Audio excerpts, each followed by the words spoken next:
All right, so if I'm not mistaken, let me see. I believe the day I touched down in California, in Los Angeles, it was, I believe, June 11th, 2018, fresh off the Amtrak train.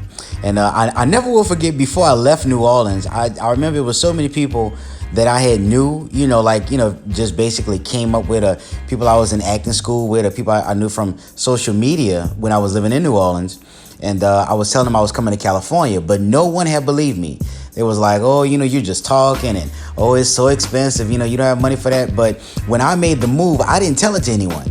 I didn't tell anyone I was coming out there. I remember the day when I touched down at the Amtrak station. And it was a few people from social media who I knew. I tried to, DM and inbox and say, hey, I made it here, guys. But it was one female in particular who I guess was from New Orleans. I met from New Orleans, and I knew her through doing stand-up comedy. And I believe she was an actress down here, a struggling actress. But I remember when she said, hey, you get to California, call me, give me a call. And I called her. And I said, I said, hey, I'm in town. And she was like, no way, I can't, I don't believe it. I said, yeah, I'm here at Amtrak. I'm on this street, 100 and such and such. I'm right by this building, this and that. And she was like, let me call you back. So, she didn't call back. When I tried to call her back, my number was blocked, So I'm like, wow. And I have not heard or seen her, ever since. But, so at that moment, I pretty much knew I was just on my own. You know what I mean? I think that was like my first, probably the second day, I was in town. So I probably had like maybe $250. So what I did was I had got a hotel room, of like where I was at by the Amtrak station, in the heart of LA, because I didn't know my way. I didn't, know how to go search for nothing cheaper or anything like that. And I stayed in there for one day, and the next day I woke up, I had I caught an Uber. And I said, I told the Uber driver, I never will forget, it was a young lady from Baltimore. And I said, listen, I'm a comedian. I just came here from New Orleans. I said, I'm trying to be discovered, and I'm trying to get some like material too. I said, take me somewhere where it's like the heart of LA, where I will see things and, just pretty much get some material, be discovered, just live the life. And she was like, okay, she said, you don't care where it's at? I said, listen, I'm from New Orleans, baby. I'm prepared for whatever. You know what I mean? And she wound up, I don't know what, this girl wound up bringing me on Skid Row. Skid Row, man. And she brought me to the Mission, I think it was a shelter, because I was telling her, I didn't have anywhere to stay too. She said, well, this is a free place. She said, but, you'll have somewhere to sleep here. You'll have somewhere to eat. And she said, baby, you're going to get some material. She said, if you can survive one night in this, trust me, you probably going to be the best comedian there is. To be honest, I guess because I'm from the South. You know what I mean? I didn't think, I didn't think poverty really exists in LA. I mean, don't get me wrong. Of course, we saw hood movies like Boys in the Hood, Men's Society, and stuff like that. You know what I mean? But I didn't think it would never be no place like Skid Row in California. You know what I'm saying? Like I said, to someone that's coming from the South, because I knew absolutely nothing about the West Coast. You know what I mean? All I knew about the West Coast from what it was that I saw on TV and in movies. You know what I mean? I didn't have any family out here. You know what I mean? But when I was on Skid Row, man, I'm like, man, wait a minute, what's going on?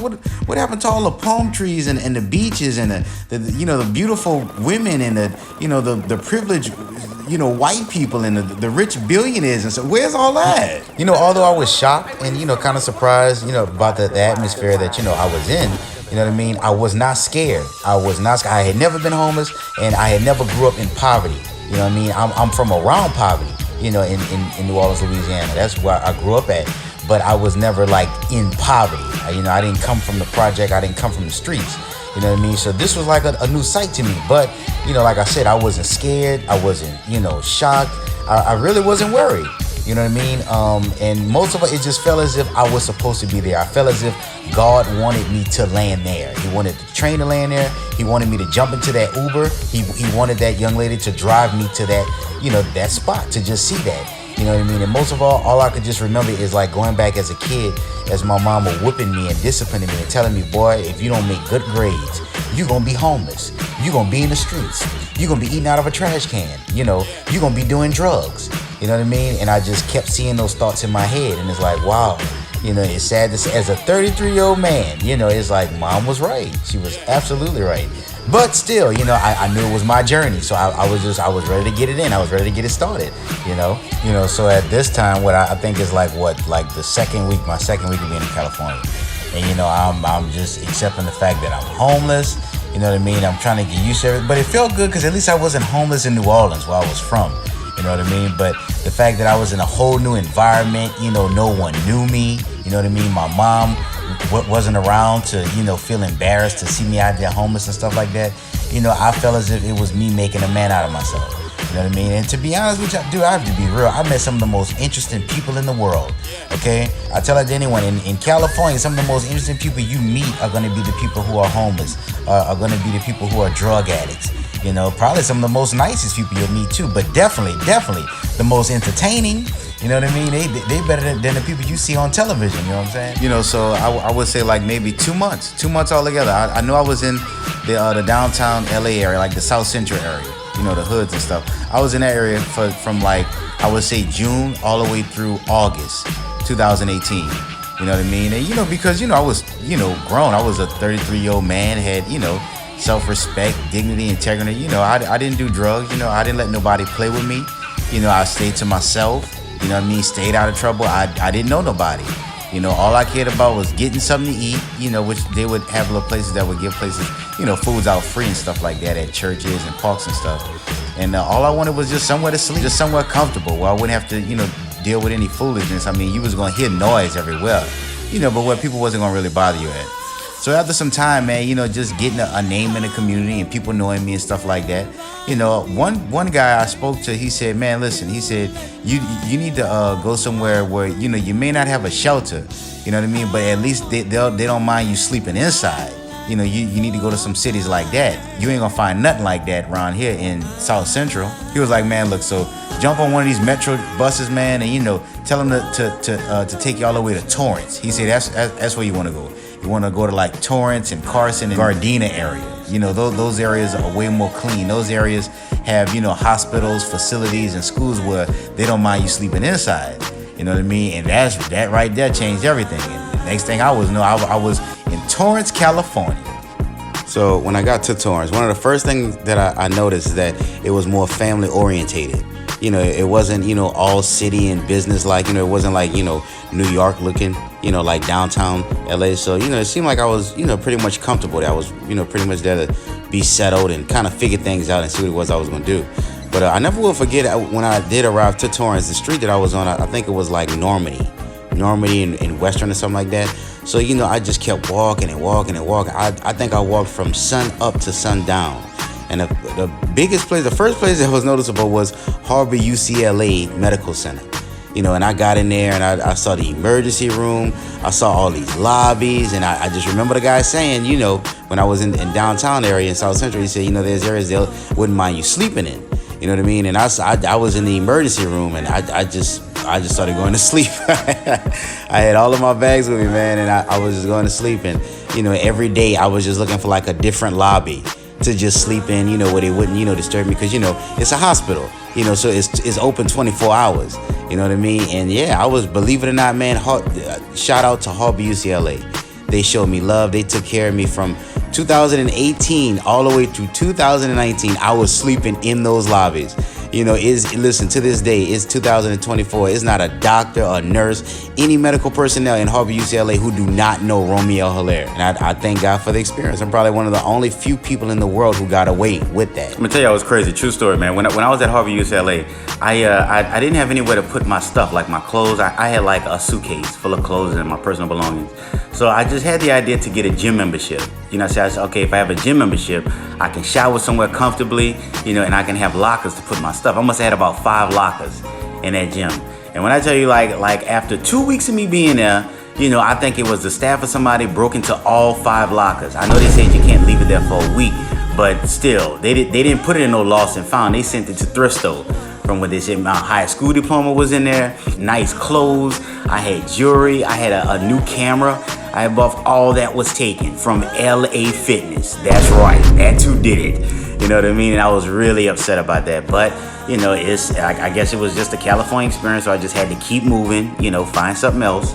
So when 2019 hit, I was pretty much, getting my stuff together. Harbor UCLA, the staff there, they had helped me out with GR and food stamps. They told me where to go. I went to downtown on, I think it's Grand and Western. I got EBT finally. I got GR, so I had money and food in my pocket. And they also helped me get accepted into a shelter. I was accepted into the Salvation Army shelter in Commerce, California. Same source I was getting GR and food stamps 2019, like in February. They also helped me get into school at El Camino. Going to El Camino, man, I was going for machine tool technology.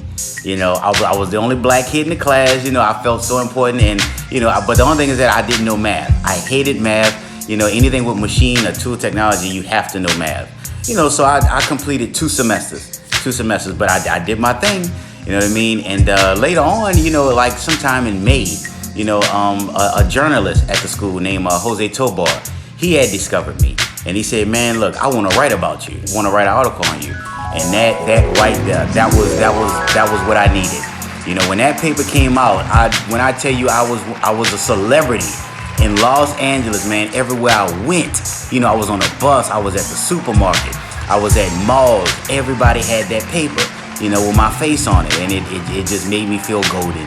You know what I mean? So it's like I said, the city of Torrance, man, always will have love for me. So as 2019 was ending, approaching 2020, you know what I mean? My time at the Salvation Army was pretty much ending. I think I was there for maybe a month. You know what I mean? But the thing that was so cool about it, when I was in the shelter, I met so many people and got cool with them.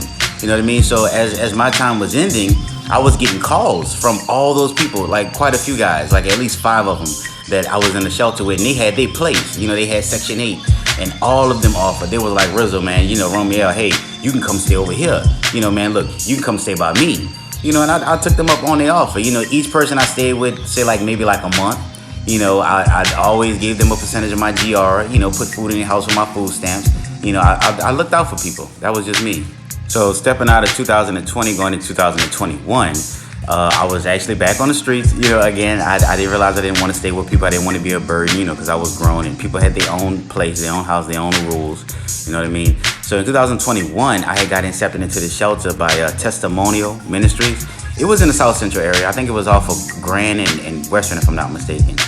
And so to even help out with that, I was staying with people once again in the shelter. So this time I had got a storage unit, to store all my stuff at. And sometimes the shelter was really, really trouble-ish, with chaos. So sometimes I would just sleep inside of my storage unit. So at later part of 2021, I left all of the shelters, that I was staying at, and I just was back, on the streets, but I was sleeping in my storage unit, at times when people couldn't see me. And I was also sleeping on the beach too. So that was 2021. 2022 came, I went back to the Gardena, Torrance area. You know what I mean? Because somehow I lucked up on a job. You know what I mean? I still didn't have a place to stay, but I was working. I was working mainly in kitchens, restaurants and stuff. Because in New Orleans, I was working 2 years straight as a prep cook and as a line cook. So I had them New Orleans, Creole kitchen skills. So I worked there probably about 3 different restaurants. You know what I mean? Part-time, full-time. Instead of sleeping on the streets this time, I decided to, go to beaches. This time, since I was working, I needed to sleep somewhere cleaner, inside. So I moved from, most of the beaches in the Redondo area. And I noticed that they had a bus, a 232, that would, go from Redondo all the way to the airport. So I started catching that bus and I started sleeping at the airport. In 2022, they had different lobbies, different airlines. It was way more comfortable. It was bigger, so unlike Harbor UCLA, although I didn't have any problems at Harbor UCLA, it was a bigger place, the security. Not everyone knew me. You know what I'm saying? You have people going from all across the globe going in and out of there. So I was really just another number. I was never harassed or approached by security or nothing like that. The airport was a very, very comfortable experiment. So yeah, 2022, I was working part-time at restaurants, even warehouse, just a little bit. Yeah, just going back, getting off of work, sleeping at the airport, looking for a clean airline to sleep at. So 2023 had hit. 2023 hit. I was still sleeping at the airport. I was, looking for work. You know what I mean? And at this time, I was tired of being homeless. It was 5 years from 2020 to 2023 that I was in California. You know what I mean? I realized I didn't do any comedy shows. I wasn't getting what I thought I wanted, in California. I didn't get any movie roles. I didn't, couldn't go on audition because I was always sleeping in the streets. I didn't have anything really nice and fancy to wear to the auditions or anything like that, or to do shows. You know what I mean? So I was really, I was talked to my mom and I said, listen, maybe it's time for me to come back home. And my mom agreed.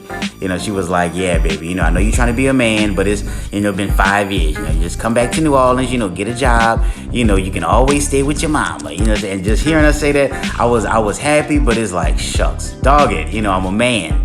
You know what I mean? So I remember I kept going to the, you know, the churches to eat at, and I never will forget. I believe it was First United Methodist in Redondo Beach. You know, shout out to Don and Megan, and definitely Mrs. Leslie. Thank you, Miss Leslie. But you know, Mrs. Leslie, she asked me, was a house yet? I was like, no. You know what I mean? And Beacon Ministry in Wilmington. You know, and although, you know, I was off the streets again, you know, but with me still being like in a shelter. And it's like having to share rooms and restrooms and bathrooms. It's like I, you know, still couldn't get used to it. So I was back on the streets, and I went back to the airport. You know what I mean? And I believe it was maybe March of 2023. I had got a call that changed my life. Said, you know, we found something. We found something for you at 126 WD Street, Wilmington, California. You know, and I was like, I don't care how it looks. I don't care about the neighborhood. I thank you. You know what I mean? And when I tell you I had my own place, finally, you know, I didn't have to go back to New Orleans. You know, I told my mom, she couldn't believe it. My sister could. They was like, wow, you know, through the grace of God, And 126, you know, Wilmington, you know, 126 WD in Wilmington gave me everything, gave me life. You know, I was a grown man. I had my own place. You know what I mean? Wilmington, California is like, is so beautiful. It's dominated Hispanic, you know, the Mexican. So me as a black man, you know, coming from the South, New Orleans, always, you know, living amongst my people, you know, it was a different experience, but it was an amazing experiment. You know what I mean? I even learned how to speak Spanish a little bit. I met so many business owners in the area. You know, they always included me with things and festivals and events that was going on in Wilmington. So many business owners I met, so many people, you know, was helping me, so many restaurants, you know, they always saw me with my camera, you know, promoting things and, you know, just, I guess being a tourist, you know, they would let me eat free. You know what I mean? I had neighbors, great neighbors, people within my community. We all looked out for one another. You know what I mean? And I felt great. You know, I had a community, I had a family, you know, it was just a beautiful thing. So thank you to Wilmington so much. 2024 finally came, man, you know, the beginning of the year. And let me see, I believe maybe it was in March, you know, at a new place that was opening up in St. Pedro, you know, called the Beacon Landing, you know, 319 North Beacon, you know, and wow, it was just mind-blowing. To me, it was like Beverly Hills, like a Beverly Hills apartment. And wow, I mean, words can't explain. I was overwhelmed, I was stunned. Most of all, more than anything, I was grateful. I was appreciative. Do I feel as if I deserved it? Absolutely. You know what I mean? 6 years of being homeless, you know, and being humble, you know, and just following the signs of God. Follow all the people who I met, you know, in my California journey. You know, those were people who I was meant to meet, and I felt as if I was blessed. I felt as if those were people that, you know, billionaires could meet. You know, all the places I stayed, all the things that was given to me, all the opportunities, I felt as if billionaires couldn't get it, you know, because it was all through God. You know what I mean? And here I am, you know, today at, you know, Beacon Landing. Beautiful, beautiful apartment. You know what I mean? And I thank everyone who helped me get here. You know, Mrs. Leslie, the whole city of Redondo, Redondo Housing. Thank you guys to not know nothing about me, but just to say, we're going to take a chance. We're going to bless him. And I want to say, guys, thank you. Thank you guys so much for giving me a home in California, for, you know, allowing me to stay here. And I will not let you guys down. All of you who helped me, all of you who prayed for me, I thank you all in Jesus' name. Amen.